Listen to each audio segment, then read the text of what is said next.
or the knowledge that they're carrying right now. And if you want to share in chat, that would be wonderful.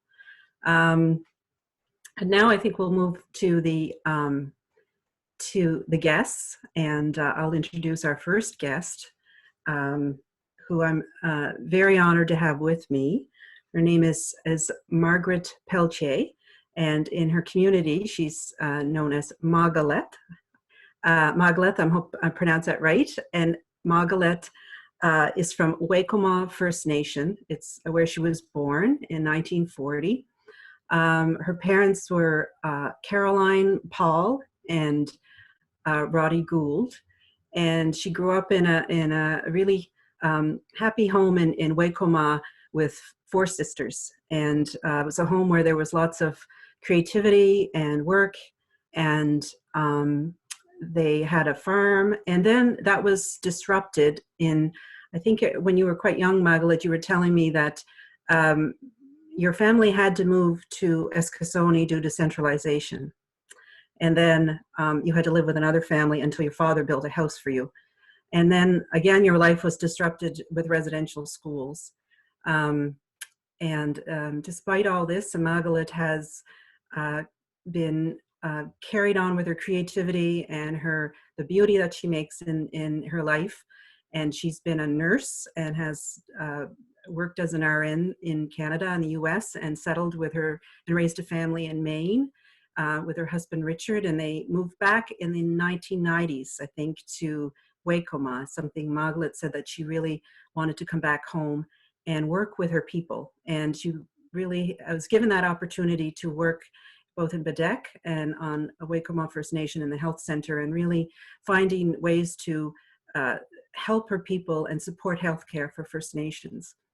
And through all this, Margaret is used her creativity, and especially, she's many talents, but she's an expert and a master basket weaver. And I hope she might share some of her baskets with us today. I first met Margaret through a group we have here in Inverness County called MAGIC. And MAGIC stands for the Mi'kmaq, Acadians, and Gaels of Inverness County. And it's an informal group, and we're trying to build relations and share our history and culture and friendship. And so Margaret was at some events, and I met her and her sisters. So anyway, we will move on. I want to welcome you, Margaret Falcha, Agus Tapalet. Thank you, Walalan, for joining us. And before our call started, Margaret, you were talking to Albert in Mi'kmaq, and it was so beautiful. And I'm not sure if everybody on the call got to hear it, but it'd be wonderful if you could just say a few sentences to us in Mi'kmaq, so we could all hear it. Okay. Well, in Margaret, tell us, we're going to mark layawi. Well, does it? Doi modi tangis ma wiskutos na ho you fibulia de wedo ko tiji descenda deloti Mi'kmaq. I'm just saying that my name is Margaret, and I'm from Wegobar, and I'm very very happy to join this group. I'm glad you include me in this group, because I'm sure there'll be a lot of things that we can learn from the group that we're meeting with today. Lalio. Oh, Lalio, thank you very much. It seems like I didn't talk that long. It seems like it stretches when you try to translate it. Yes. Thank you. And you were born, that was your first language. Was that correct, Margaret? That's right, yeah. Mm-hmm. Yeah, we spoke Mi'kmaq when we were little kids, yeah. Yeah. It's always encouraged. I mean, I don't think it's not the fact that they encouraged it, but that's the only language we knew before we went to residential school. So mm-hmm. At the time, before we moved to Eskasoni, I don't know if everybody knows about centralization. Mm-hmm. It's when all the Mi'kmaq groups in Cape Breton, the 5 reserves, were all taken from their reserves and taken to Eskasoni. So I suppose the service would be better there, because my father moved because my father believed in education, and my father moved because there would be better education and we'd get better homes and all that. And that's why we moved, but we didn't have a choice anyway. Everybody was moved. Yes. And then when we left, the houses were burned down. So we moved back. So Yeah. anyway. Yeah. I was wondering, Margaret, if you could, I know some of the stuff we're talking about today, you know, about the gifts or traditional knowledge is something you learned about in Mi'kmaq. So I really appreciate you coming and sharing with us in English. And I guess I'm wondering if you could take me to a time where you remembered learning something from your parents, and just take me to that time in your home and you were learning together, or you learned something from your mother. It could be the basket making that, and tell me about that time. What was it like? Who was with you? How did you feel? Well, it seems we were always together after Dad built a house in Escasoni. It's like, you know, my mother always made baskets and she was always sitting on the floor making baskets. She never had sat in a chair or a table at the table. And we'd all gather around her. And it wasn't really like, you know, you go to school and learn anything. It's just like, you know, I don't even know she taught us how to make them. It's just that you did it on your own. You did what you felt like doing. And this is how basket weaving came into my life. And it was, you know, I think it was a family thing that really helped us. And this is probably why after residential school and I came home, the family was still intact. And that's probably one of the reasons why we all went to university, all my sisters. So that had an awful lot to do with my father and mother too. It was a family unit, yeah. Yeah. You want some baskets? I would. I'd love to see some baskets. Okay. These are older ones. I'll show you some of Mom's baskets, okay? Yes. Yeah, that'd be great. I don't know if you see this one. Yes. Mom worked with a lot of sweetgrass, huh? And we used to, and that's another thing we used to do too. It was another thing that we did was pick sweetgrass. It was like a family thing, and we all cleaned it together and stored it. That's one of Mom's baskets, and this is one of the most recent ones I made. Oh wow, it's beautiful. Yeah, that's gorgeous. Huh? On the lid. I don't have a lid on it. I'm is that where the top comes in? No, this is okay. This is tufting. I'm combining, like I'm really going crazy with baskets. That's what I say to somebody, a spirit within me that does these things. So now I learned how to do tufting and I learned how to do quill work. So what I'm doing, I'm combining baskets, and this is going to be the lid eventually. So that's going to be combined into the basket. That's gorgeous. Yeah. And there's this one I made this was my husband's basket. This was the one I made that was round. And a lady that worked at the museum, she was a curator in Nova Scotia Museum. Yes. And, she saw that she saw it in Boston at the museum. So she said, "Can you make that for me?" I said, "I don't know. I said, I can try." So that was 10 years ago. So I made one for her like that. So my husband always, if he liked the basket enough out there, I'd have to make a duplicate for him. So this was his basket. Oh, beautiful. Amala, tell me, you mentioned there's a spirit, you know, you said, I'm just wondering about your inspiration for your baskets and how your inspiration comes to you. Well, you know, if you came in and I was making a basket, and you're going to ask me, what is it going to look like? I'll have to tell you I don't know, because I never know myself, because like I say, it's somebody within me that's making the basket. I'm just a physical form that's doing what she's telling me to do, or he or she's doing, you know. So it might be my ancestors. It might be, I know Mom was brought up, she said she was only 6 years old when her dad would throw a piece of splint and she'd prepare it for baskets, and she said she wasn't very old. And so it's basket weaving, I think, it's always been in my family forever and ever. Yeah, and it's something that we really enjoy, and I think we have pride in making our baskets. Yes. Yeah. And your mother wanted, I know in later life you worked with your mother when she was older making baskets, and in early days you sold the baskets, but then you had more time to focus on on making, maybe doing different things, or really focusing on making what you called yourself fine baskets. I was wondering if you could tell me about that a bit, about what your mother wanted to see happen with basket weaving in Nova You know, Scotia. usually when you give, when sometimes when you sell a basket to somebody and it's a basket with a cover, it was a sewing basket at one time. They say my parents bought that for 50 cents. That's what they could classify it as an art, not an art, but just, a craft.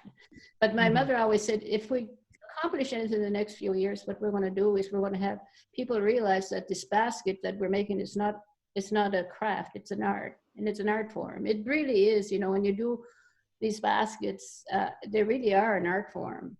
And it takes forever. And my mother would pick up a basket. When she picked up a basket and she went like that, and it was tight. That's a good basket weaver. Yeah, yeah. But she really, and my mother had oh yeah, by the way, I should tell you, my mother made a basket for the Queen. Really?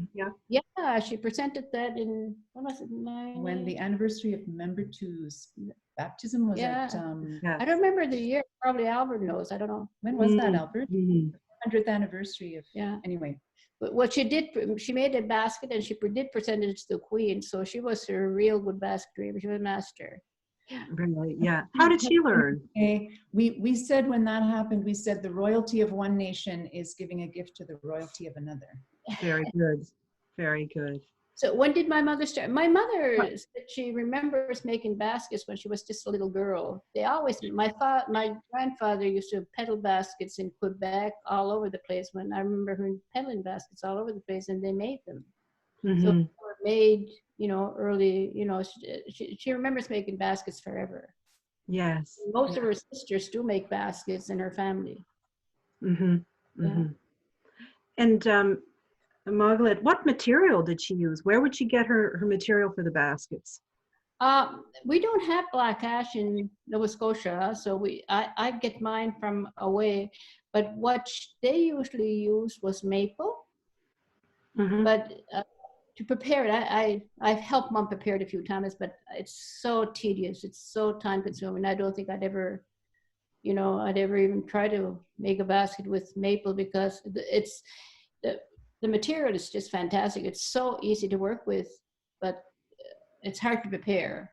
And you have to really know your trees and everything else there before you can even start with it. But we do use, and then my father they used to use poplar, and they'd have a draw knife and they just splint their, take a knife and they just, I don't know what you call it anyway, they just make these splints with a draw knife. And that's what they use an awful lot. But like you get a basket that's at a museum or something like that, they sell it as an older basket, and it falls apart. If it's poplar, it's poplar because it falls apart. But the ash doesn't, and the maple doesn't. It almost lasts forever. Yeah. Margaret, I was wondering, you've talked about you've had a lot of challenges, so many challenges in your life with what you went through in residential schools and the centralization and just everything. And I'm just wondering how you were able to keep your creativity and keep your resilience and your strength through all of that. I was wondering if you'd tell us about that. Well, when we went to residential school, I think like I say, I wasn't lucky that I went to residential school, but when we did go to residential school, residential school was sort of like an orphanage. I think it must have been, it was a terrible place anyway.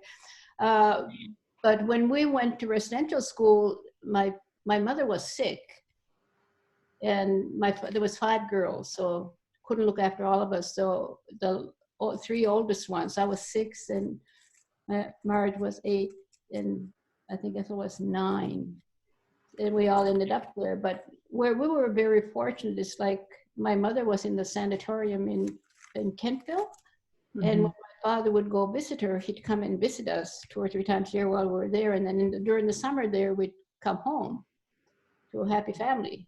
Mm-hmm. So went back.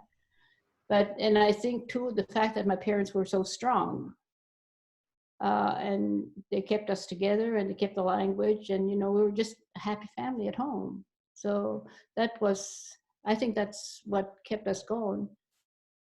And I don't know what else I can say. My parents were fantastic, and I had family that was very supportive at home, and that's They seem to be, when you talk about them, they seem to be a real team as well. And I think you mentioned your father would get the wood for your mother. And you also mentioned to me one time, and I'm thinking about storytelling, there was someone that came into your house, or maybe it was a grandfather, or there was some man that used to come to your house, and he would tell stories, I think. I'm just thinking. Yeah, my grandfather lived with us for many years. Like my father's mom had passed away years ago, so my grandfather lived with us. Like it's been 3 months with my aunt, and then he'd come home for a while. And so on the times that he was there, he'd tell us these stories. But the stories were so, we call them adwans, and they're like fairy tales. And the stories didn't make sense, but they were so interesting. But the thing is, we're sitting there as little kids watching this old man telling us stories, and then she'd stop, and we'd have to tell him, guess what? I don't know what that meant. That means you're still listening to him. Huh? So, but I don't even remember the stories, but I remember sitting there and listening to those. I mean, they were continued for about a week or 2 weeks sometimes. Yeah. Yes. So interesting. Yeah. The interesting, yeah, the storytelling tradition and the knowledge you got from your mother and your parents. So. And actually, mostly was, you know, like story, like when you talk about storytelling, it's like, you know, when you do something at home when we were young, it wasn't really told, you do this and do that. It was just like, you know, it was different, I think. Yeah. Mm-hmm. Yeah, this was part of life. So you just lived, you know. Anyway. And were you shown things more than maybe? Oh, yeah. Yeah, anything that anybody did, they showed you how to do it. So it was like things that, you know, I mean, you reach a certain age, I think they teach you how to make bread or teach you how to do this there. But I think there was an age difference in when they started teaching you to do stuff.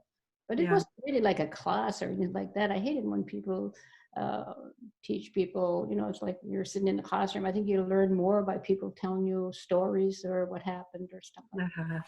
That's the traditional way. I think it was similar in the Gaelic community as well. Mm-hmm.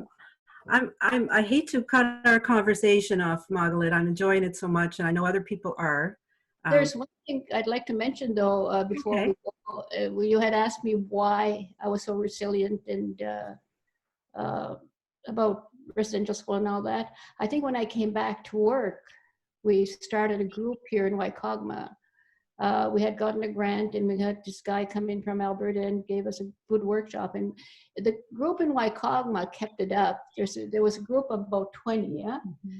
And I just have to mention that because I think a lot, the first time I went to that group, it was just horrible. It was just so horrible. You know, everybody was so mad and everybody was crying and couldn't do anything.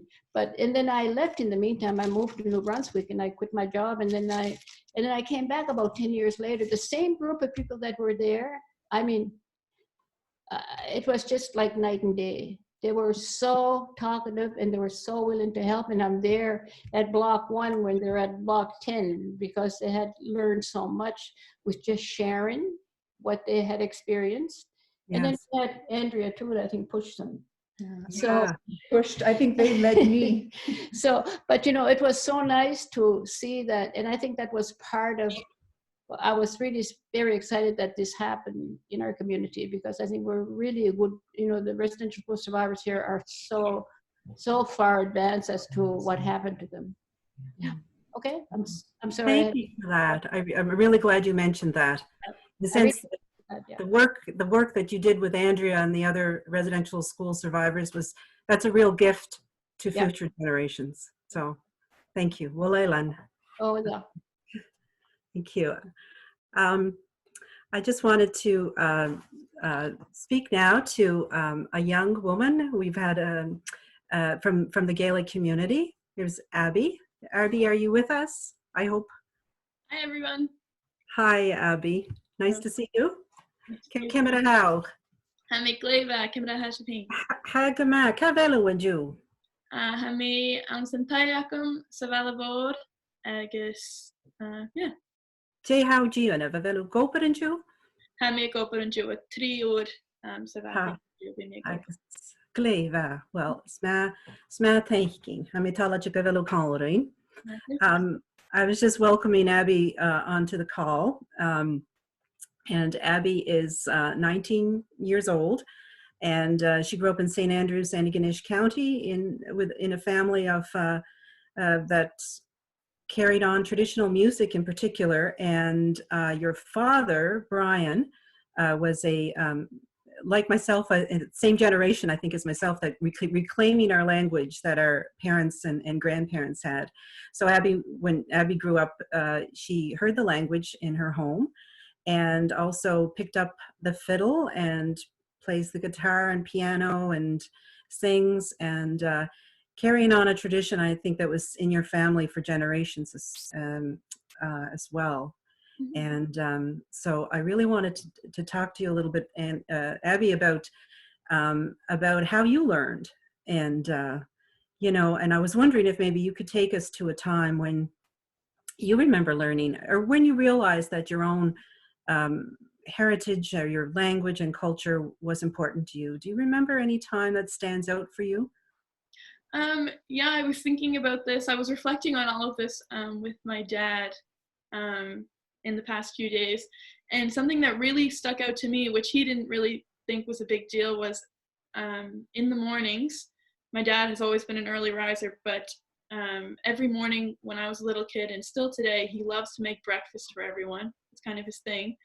And I remember when I was a little kid, it was always, whether he had the proper words or not, because he was still learning, and he's still learning today, I am too, but he would always try and keep it all in Gaelic. And if we were speaking English, he wouldn't get mad or anything, but he would really push us and try to get Gaelic responses out of us. And our cupboards in our kitchens all had papers taped to them with Gaelic translations for bowl and spoon and fork. And so when you open up the drawer, there's all the words for you to use them. And he had fiddle music playing for most of the time. Usually it was himself playing. And he would really push it in the morning. That's what I can remember. Yeah, that's like a particular memory for me that I can remember learning a lot, whether I wanted to or not. Mm-hmm. Yeah. How about with music? Do you remember learning to play the fiddle? Music was definitely taught it was kind of like an organic, natural thing, because it was always being played, I guess. We had different people coming to the house, and yeah, Dad, he's constantly playing. He'll fall asleep with his fiddle on his chest. And so it was always something like, if I ask him, oh, can you show me how to do that? He's very quick, and he'll drop whatever he's doing to make sure that I am able to learn a certain tune or a certain trick on the fiddle or whatever. So I can't even read music, partly because of that, because I never had to. He made it so easy for me, and he made it so easy for me and my siblings to just pick it up whenever we wanted to, kind of on. He was there, so it was good. It sounds a little bit to me like what Margaret was talking in her house. There's no real instruction. It's just you absorb it, kind of, or you watch and you learn. And It was like that, yeah. Yeah. And tell me, I mean, you also sing Gaelic songs, and you've been involved in programming in the community, such as you mentioned, I think, in Nagashki Yoga, which is the Young Heroes, and Daltachas, with your cousin, your father's first cousin, Gutty. And Gutty has also been very important in the Gaelic community in terms of reclaiming his language and his heritage. And I'm just wondering, you've had a mentorship with Gutty in through Daltachas, but also through your family. I'm just wondering what you learned from him. So Gutty has been a mentor to me throughout my whole life, but particularly one summer I was able to spend an entire month with Gutty, and I lived with his mother, and all day we wake up and we just work on Gaelic when we go for walks, or we would go visiting people. And what I learned from him is that the music and the language are part of my family, and it's kind of a lifestyle that you can adopt and make it part of your everyday life. And he taught me that it's an important thing to pass down for future generations because it's so precious and it's beautiful, and yeah, it's important. He taught me that it's something to be nurtured and passed on. Yeah.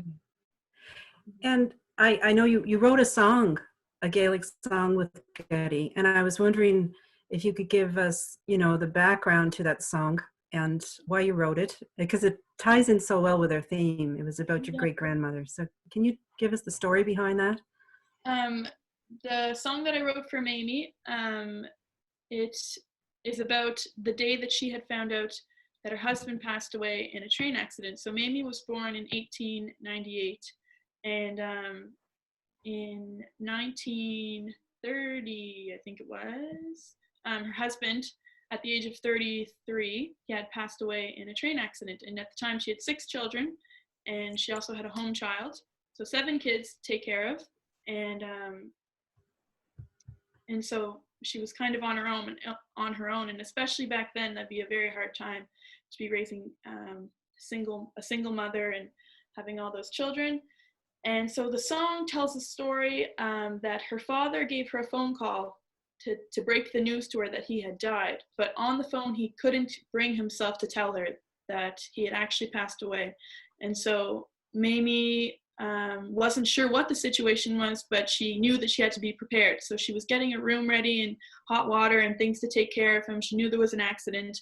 But then when she saw the wagon coming up her road and she saw a box in the back, it came to her that no, he had passed away.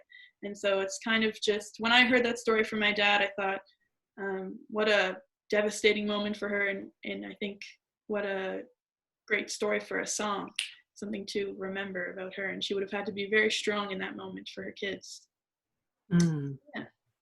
Yeah. And you wrote a song and you decided to write it in Gaelic? Yeah. Yeah. And Getty helped you with it? Yeah, he helps. Yeah, a lot. Uh-huh. That's lovely. I would love to hear it. Sure. Will you sing it for us? Of course. Mm-hmm. Here we go. Mm. Lord in no way that he did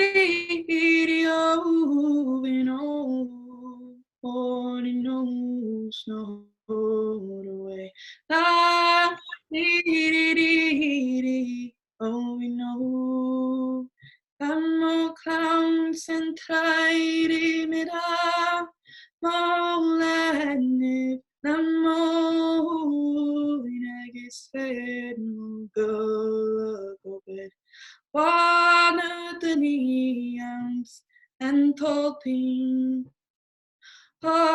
in no way that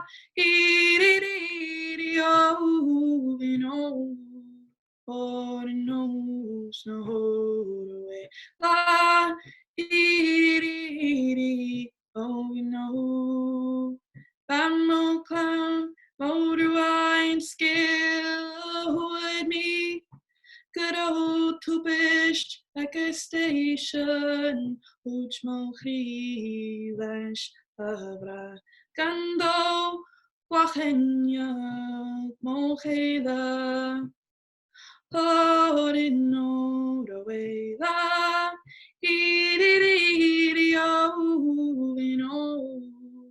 Lord knows no way that oh we know get bevoid spedu mo foidan Lord me just so good pleppy shambud Oken karchin na viking ubi shin shas nach bevel God in no way that he no God knows no way that he Inish coin chill good quanyag. Lache gadish to Amson thol shaw. Kemer nimrak. Lim he no kain no cry is tarnish. No provela,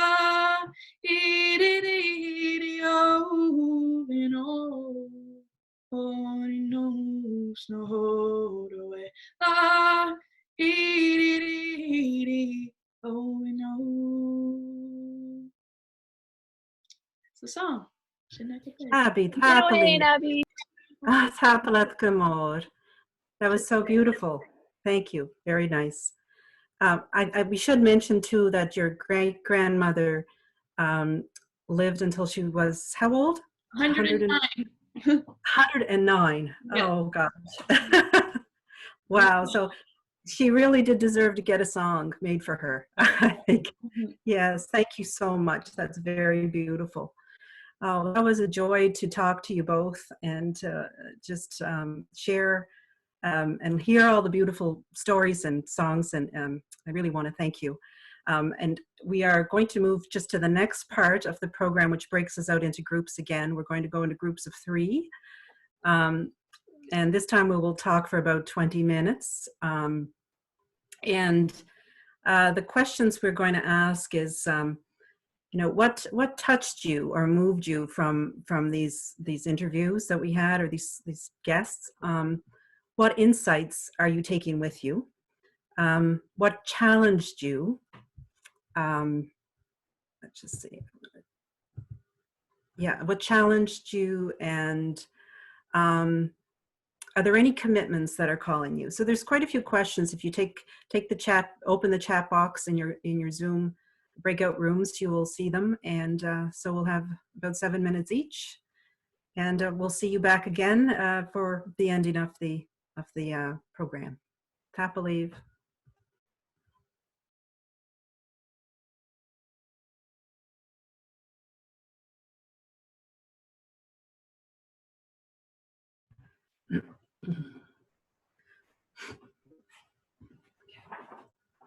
Welcome back, everybody. It was another great session, and we're winding up the call today. And our practice at the end of the session is for us to share in the chat, which you'll see down below on your screen, to share some reflections from our conversations. And there's some questions that I think are they in the Harvest box? But I can read them to you to reflect on. If you want to share some things, it would be wonderful about the sessions. The questions to think about is, where have today's conversations taken you? And what have they sparked in you? And what are they calling you to do? So if you wanted to share in the chat, Abby, I think, is going to play some music for us. And yes, there she is. Can you play some, maybe a few tunes for us, Abby, as we share in the chat? We'll take a few minutes to do that before we wrap up. So, Adi Kaved, go for it. Don't be shy. So, I'll start off with a wrench.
Tapaliv, no, Tapaliv, Abby, Vashaterach Gal. Thank you, Abby. That was just beautiful. I really appreciate it. And thank you so much for all the comments. It's wonderful to read your comments. And we are going to finish for the day. And I really want to thank some people. I'd like to thank Ulu for his technical help. I'd like to thank some people who were supportive for me for this group. I would like to give a special thanks to Andrea Curry and Shanae Swart and Susan Spikowski. I'd like to also mention Louis McKinnon, who I work with and has been very supportive of this project. And I guess most of all, I want to thank our special guests. Thank you, Margaret, so much. Very grateful you could join us, and Abby.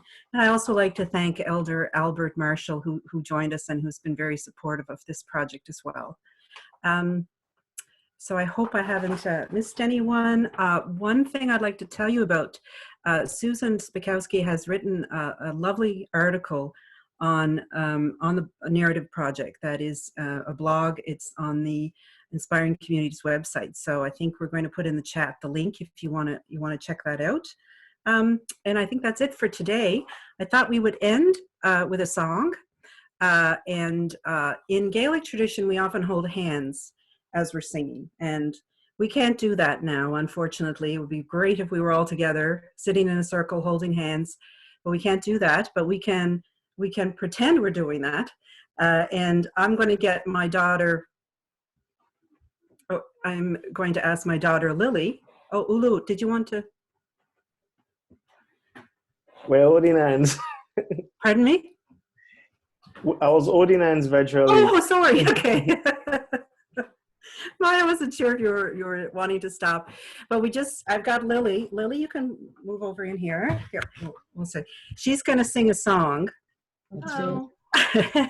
And we're going to hold hands. Yeah. Here.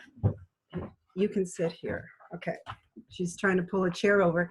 So she's going to sing a song, and we're going to hold hands. And everybody else, if you want to just swing your hand and imagine we are holding hands together. And I'm going to join Lily in the chorus. So we'll end off that way. We'll say goodbye to everyone. And hopefully we'll see you in 2 weeks. I forgot, one thing I forgot before we go. Andrea is hosting a session in 2 weeks. And if you want to say a few things about that session, Andrea. I'll be really quick. The topic is called Land, Water, Ourselves, Each Other. And we're going to be exploring environmental racism. There's a film and a book called There's Something in the Water. The book is written by Ingrid Waldron. The film, environmental racism, just as a quick thing, is one expression of systemic racism that we see when industrial sites, toxic waste sites are placed near Indigenous, and in Nova Scotia, Indigenous and Black communities. And we have a very unfortunate history of that in Nova Scotia. It's ongoing. We're going to have Michelle Francis Denny from Pictou Landing talk about the whole Boat Harbor issue, and hopefully Louise DeLille from Shelburne, where the water has been contaminated by a landfill that was there for many years. So those will be our guests along with Ingrid on June 4th, and we would very much invite you and encourage you to watch the film, There's Something in the Water. It's now streaming on Netflix, because we won't be able to watch the film during the call, but it will really prepare you for the conversations that we're going to be having that day. Thanks, Francis. Okay. Thank you, Andrea. So we'll sing you out, and thanks, and have a great day, everyone. Have a great week. So I'll just say a little something about the song that we're going to be singing. This song is called Hi Haro Mavari Voya, and I learned this Gaelic song off of Indrachich Ettering from a recording of Mairit Ben Ruari Iacan Ruari. Margaret McLean, she lived over in Boysdale. So yeah, we're give her a go. Hey, Likar Fawovi. Hi haro mavari voyo Haro hi ho. Shake kia jawan yera He haro mavari voyo haro hi ho. Dainchen bawa vedat nashe ki haro Haro mavari voyo haro hi ho. Okshena shurish na krauno Hi haro mavari voyo haro hi ho. Traumrem huasan voin na mare Haro mavari voyo haro hi ho. Eji traumaring le frasani Haro mavari voyo haro hi ho. Gani eresis quafawen Haro mavari voyo haro hi ho. Kinkarshi abagyo na mare Haro mavari voyo haro hi ho. Stishas na bedvart mentona ni Haro mavari voyo haro hi ho. Parambok amin ambawaki Haro mavari voyo haro hi ho. Shame has mangak mandala Haro mavari voyo haro hi ho. Bokwayo kroy erari Haro mavari voyo haro hi ho. Haro Mavari voyo haro hi ho. Happily the left and a cleave.